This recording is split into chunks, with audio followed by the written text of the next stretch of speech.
নমস্কাৰ বন্ধুসকল tech talk YouTube চেনেললৈ আপোনালোক সকলোকে স্বাগতম জনাইছো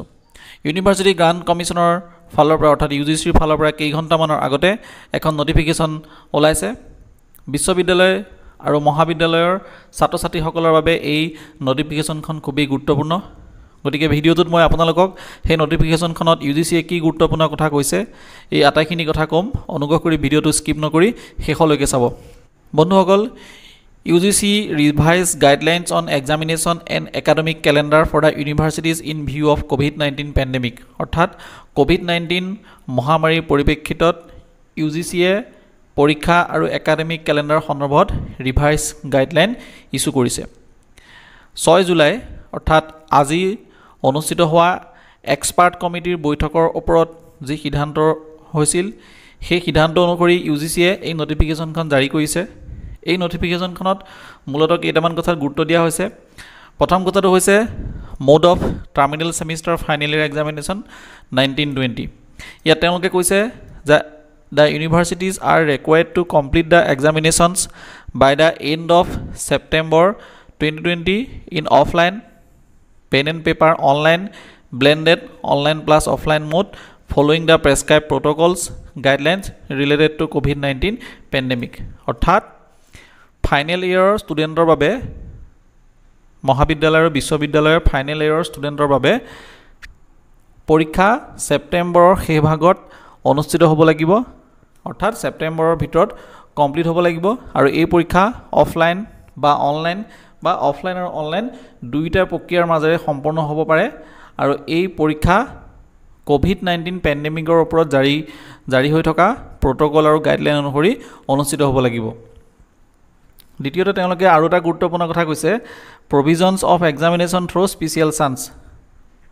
ইয়াত তেওঁলোকে কৈছে যে in case of a student of terminal semester final year is unable to appear in the examination conducted by the university for whatsoever the reasons may be he say may be given opportunity to appear in special examination for such course papers which may be conducted by the university as and when feasible so that the student is not put to any inconvenience disadvantage অৰ্থাৎ কোনো ছাত্ৰ-ছাত্ৰীয়ে যদি terminal semester বা final ইয়াৰৰ পৰীক্ষা যিকোনো কাৰণত কোনো এখন পেপাৰ বা এটা কোৰ্স বা ততোধিক পেপাৰ বা কোৰ্সত যদি এপিয়াৰ হ'ব নোৱাৰিলে তেওঁলোকক ইউনিভাৰ্চিটিয়ে প্ৰতিকূল বুলি ভবা সময়ত অৰ্থাৎ যেতিয়া ফিজিবল হ'ব তেতিয়া পৰীক্ষা পাতি তেওঁলোকক পৰীক্ষাত এপিয়াৰ হ'বৰ বাবে সুবিধা দিব লাগিব the above provision shall be applicable only for the current academic session 2019-20 as on one time measure অৰ্থাৎ এই প্ৰভিজনটো কেৱল 2019-20 শিক্ষাবৰ্ষত কেৱল এবাৰৰ বাবেহে বাহাল থাকিব তেওঁলোকে তৃতীয়টা আৰু কথা কৈছে এই নটিফিকেশ্যনখনত যে backlog of papers in respect of terminal semester final year students ইয়াত তেওঁলোকে কৈছে the students of terminal semester final year students having backlog should compulsorily be evaluated by conducting examination in offline online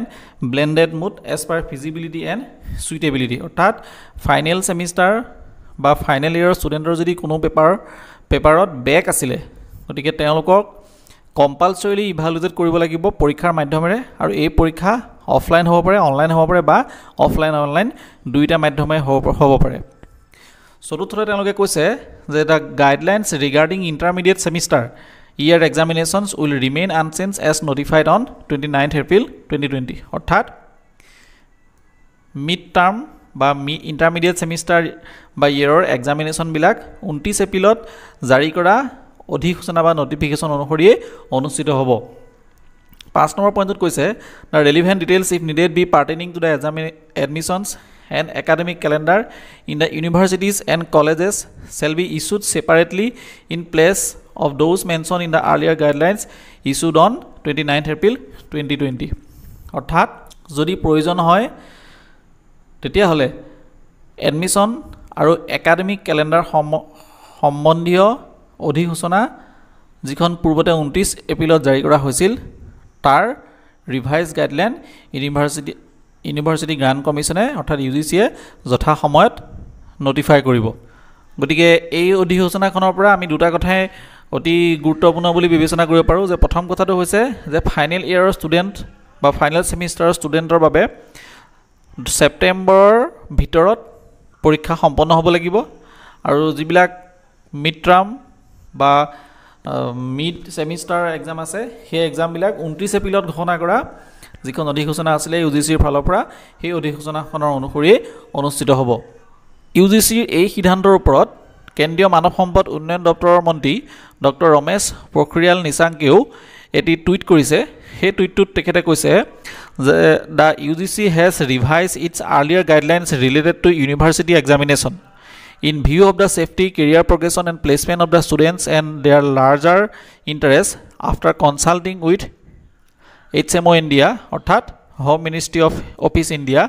and MOHFW অর্থাৎ Ministry of Health and Family Welfare it has been decided that অর্থাৎ গৃহ বিভাগ আৰু স্বাস্থ্য আৰু পৰিয়াল কল্যাণ বিভাগৰ লগত হোৱা আলোচনা অনুসৰি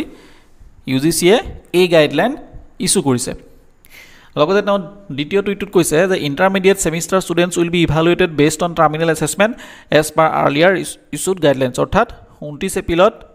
ঘোষণা কৰা যিখন গাইডলাইন আছিলে সেই গাইডলাইনখনত ইণ্টাৰমিডিয়েট সেমিষ্টাৰ বা ইয়েৰৰ ষ্টুডেণ্টসকলক ইণ্টাৰনেল এছেছমেণ্টৰ মাৰ্কৰ ওপৰত বেছ কৰি ইভালুৱেট কৰা হ'ব গতিকে মন্ত্ৰী মহোদয়ে কোৱা অনুসৰি মন্ত্ৰী মহোদয়ে যিটো টুইট কৰিছে সেই টুইটৰ পৰা আমি এটা কথা বুজিব পাৰোঁ যে ইণ্টাৰমিডিয়েট সেমিষ্টাৰ বা ইণ্টাৰমিডিয়েট ইয়েৰৰ ষ্টুডেণ্টৰ বাবে এই বৰ্ষত পৰীক্ষা সম্পন্ন হোৱা পৰীক্ষা অনুষ্ঠিত হোৱাৰ সম্ভাৱনা একেবাৰে ক্ষীণ তেওঁ তৃতীয় টুইটত কৈছে যে evaluation of the terminal semester students which has to be done through examination in the month of July now their examination will be conducted by the end of September 2020 following the guidelines laid down by MOHFW for COVID-19 অৰ্থাৎ তেখেতে কৈছে যে terminal semester বা terminal ইয়েৰৰ ষ্টুডেণ্টৰ বাবে July মাহত হ'বলগীয়া পৰীক্ষা ছেপ্টেম্বৰৰ ভিতৰত সম্পন্ন হ'ব আৰু এই পৰীক্ষা ministry of health and family ৱেলফেয়াৰৰ COVID-19ৰ ওপৰত যিখিনি গাইডলাইন প্ৰট'কল আছে সেই প্ৰট'কল অনুসৰি অনুষ্ঠিত হ'ব গতিকে ছাত্ৰ ছাত্ৰীসকলে নিশ্চয় বুজি পাইছে যে আপোনালোকে যিটো কথাৰ বাবে খুব উৎসুকৰে বাট চাই আছিলে সেই কথাৰ ওপৰত ইতিমধ্যে ইউজিচিয়ে তেওঁলোকৰ গাইডলাইন জাৰি কৰিছে আপোনালোক সকলোৱে এই নটিফিকেশ্যনখনৰ বাবে নিশ্চয় খুব আশাৰে বাট চাই আছিলে আপোনালোকৰ লগৰ সকলোৰে লগত এই নটিফিকেশ্যনখন শ্বেয়াৰ কৰক এই ভিডিঅ'টো সকলোৰে লগত শ্বেয়াৰ কৰক যাতে সকলোৱে তেওঁলোকৰ ফাইনেল ইয়েৰ এক্সামিনেশ্যনৰ কথা খুব সোনকালে গম পায় ভিডিঅ'টো আপোনালোকৰ বন্ধু বান্ধৱ সকলোৰে লগত শ্বেয়াৰ কৰক এটা লাইক নিশ্চয় কৰিব আৰু যদি কিবা জানিবলৈ আছে তলৰ কমেণ্টত মোক কমেণ্ট কৰি জনাব পাৰে থেংক ইউ